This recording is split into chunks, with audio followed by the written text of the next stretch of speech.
Tefsirim Müyesser. Enbiya suresi. Nahayeti şefkatli, tolumu mihriban Allah'ның ismi bilen başlayman. İnsanların dünyada kılgan yaxşı yaman emellerinin hesabını berişinin vakti yıkıllaştı. Ahvalı şundaq tursumu, kapırlar bu agahlandırıştın yüz örüp, muşu hakikatten gaflet işede yürümekte. Kur'an'dan qandaqlı bir yeni ayet nazil kılınıp, ularga okup berilse, ular onunğa oyun tamaşa kılgan ve onu meskir kılgan halda kulak selişidu. Ularning dilleri dünyanın saxta işleri ve nefsi hevesleri bilen bulup, Kur'an'dan bütünley gaflettidir.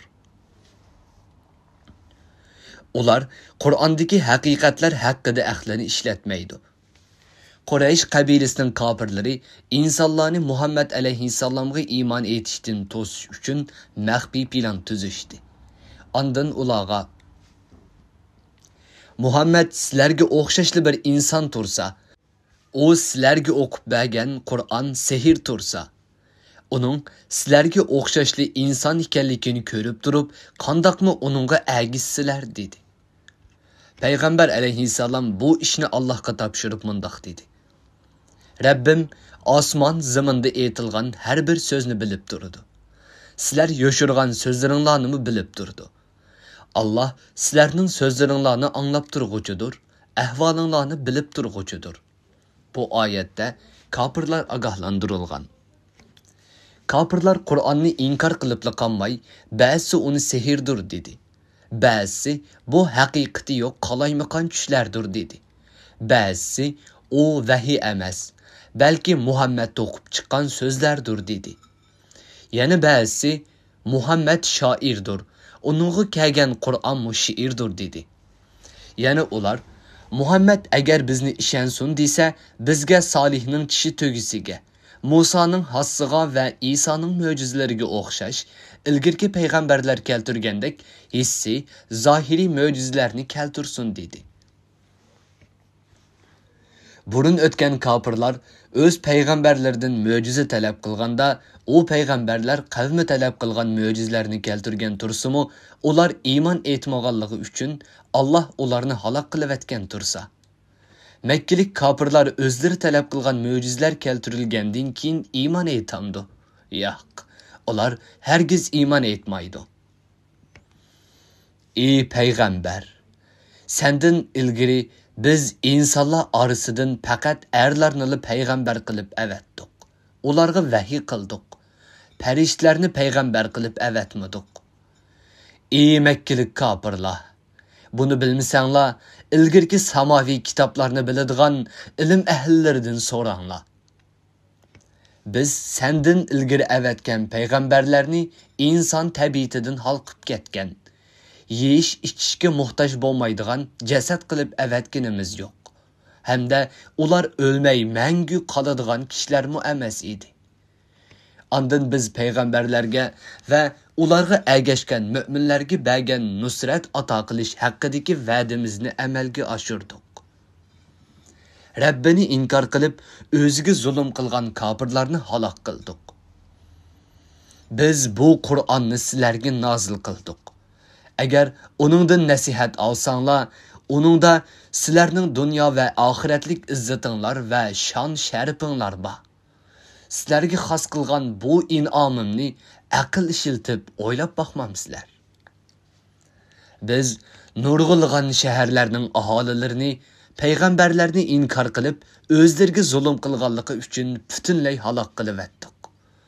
Ulardan keyin boshqa qavmlarni paydo qildik. O kafirlar özlerge bizning qattiq azobimiz tushayotganligini ko'rgan chaqda ular shaharlarni tashlab darhol qochidi. Shu chaqda ular chaqirildi va masxir qilgan holda qochmanglar, bayasha turmushinglarga va turalg'u joylaringlarga qaytinglar. Dunyolikinglar to'g'riliq sizlardan so'rilishi mumkin deyiladi. Ularning javobi faqat o'zlarining gunohlarini e'tirof qilib, voy esit, biz kafir bulup hakikaten özümüz zulüm qıptık deyiştin başka nersi bolmaydı. ularni o'rilgan ziroatdek halok qilib, jonlarini olganimizga qadar ular yuqorqi faryodini va itirofini takrorlab yurdi. Ey mushriklar, Muhammad alayhissalomni inkor qilishning yomon oqibatidan hazar aylanglar. Agar paylinglardan yanmasanglar, burunqularga tushgan azob sizlarga tushadi. Biz osmonlarni, zaminni va ularning orasidagi narsalarni bekorga yaratmadik. Balki biz ularning hammasini ularga qarshi pokit qilish uchun qudratimizning alomatlari sifatida yaratdik.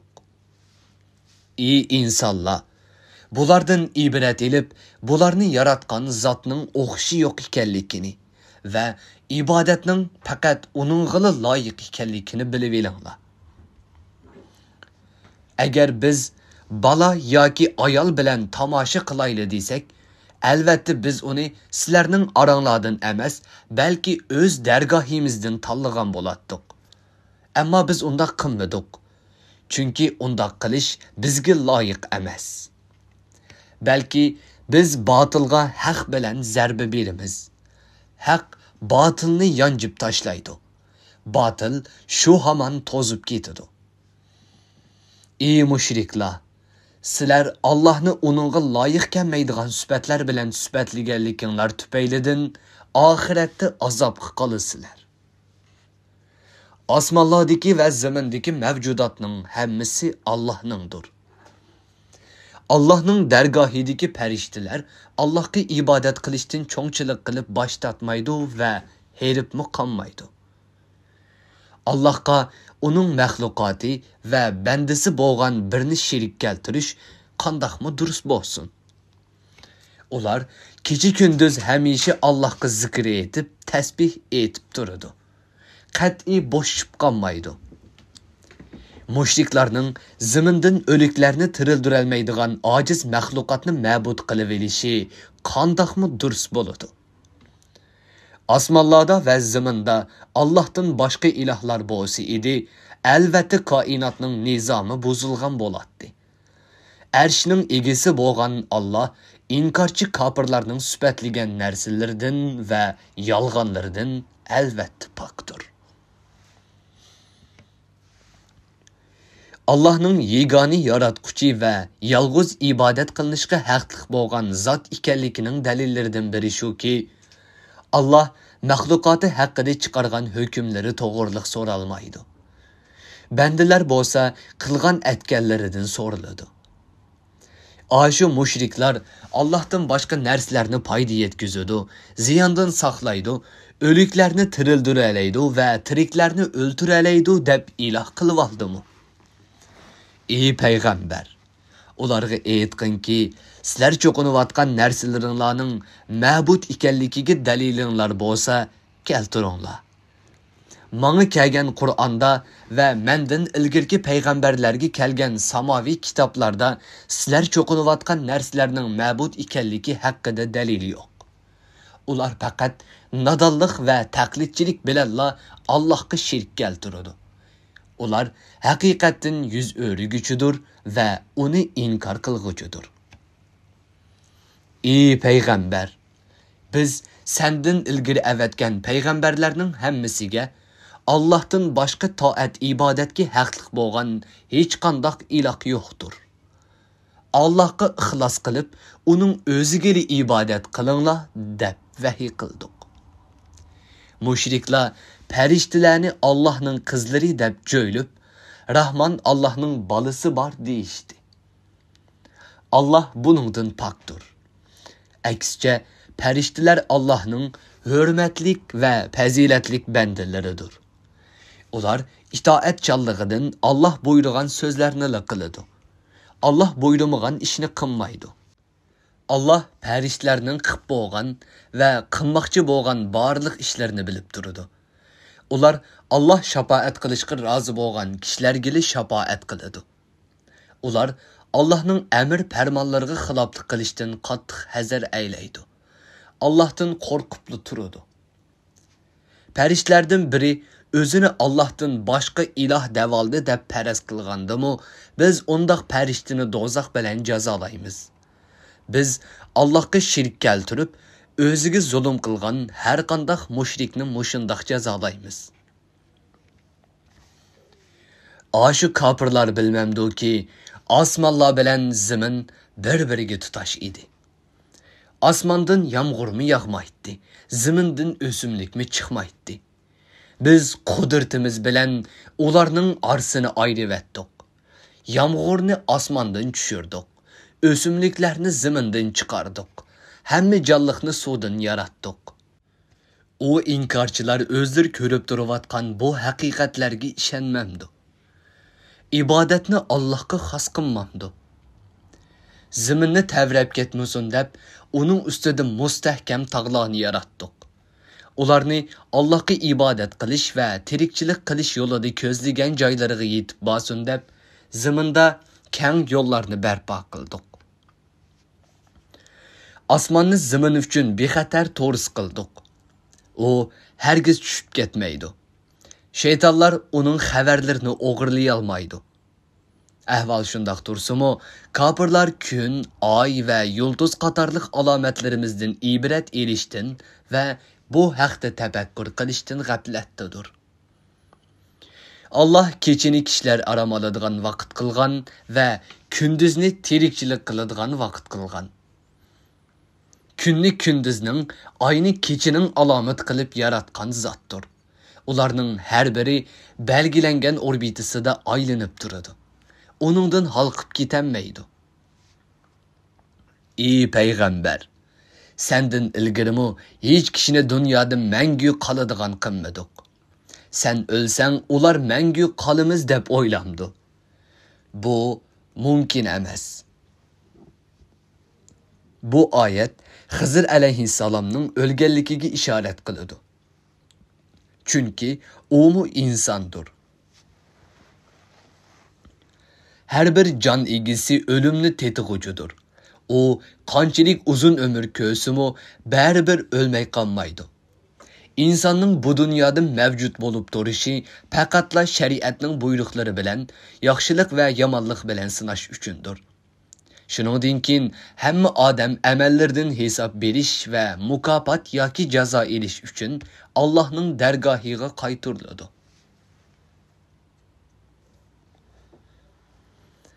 Ey peygamber, kapırlar seni körgen çağda bir-biriga sizlarning ma'budlaringlarni ayıplaydigan adam mushumu deyishib seni masxir qilishidi. Ular Rahman Allahni, onun ne'matlarini ve Allah nazil qilgan Qur'onni, hidoyatni inkar qilguvchilardir. İnsan aldıranğı yaratilgan bo'lib, ishlarning tez amalga eshishiga aldiraydi. Quraysh kafirleri özleri agahlandırılgan azapның tezirek düşüşüge aldıraydı. Şuna Allah ularını özleri aldırıp ketivatkan azapını körsüp koyduğanlıqıdın ve azapның tez düşüşüge aldıraşının xətiridən agahlandırdı. Kafirler azapның düşüşüge aldırıp ve məsxiri qılıp, Ey Muhammed, eğer sen ve yeningdikiler rastçılladın bolsanlar, sen agahlandırgan bu azap qaçan əməlge aşıdı deyişidi. Eğer aşı kafirlar uçaqda yüzlerden, dümbellerden azapını tosup qalanmaydıqanlıqını ve özlerini azaptan qutquzup qoyduğan hiç qandaq yardım qılğıcı tapanmaydıqanlıqını bilgen bolsa, hergiz küfürni davamlaştırmaydı ve azapның baldır yüz berişini talep qılmaydı. Kıyamet ularga tuyuqsiz kelidi de, ularni alaqzada qilib etidi. Ular qattiq qo'rqib ketadi. Azapni o'zlaridan to'sib qolanmaydi. Pushaymon qilib o'zri aytivelish va tavba qilivelish uchun ularga muhlatmi berilmaydi. Ey payg'ambar, sendan ilgari kelgan payg'ambarlarmi haqiqatan masxir qilingan edi. Ammo ularni masxir qilgan kafirlarni shu masxirisining jazosi bo'lgan azab qorshab halok qilib etgan edi. Tafsirim muyassar. Bir grupi o'dmalar nashrga tayyorlagan. Tarjima qilguvchi Muhammad Yusuf Muhammad Tursun. Muharrir Abdurrahim Davlat. Korrektor Abdulaziz Aqhun. 2020 yılı yanvar 1. neşri. Teklimakan Uyghur neşriyatı tarafından neşr kılıngan. Mikrofon aldida İmran Abdug'ani Sadai. Bu eser evlat detallarida tarqıtıldı.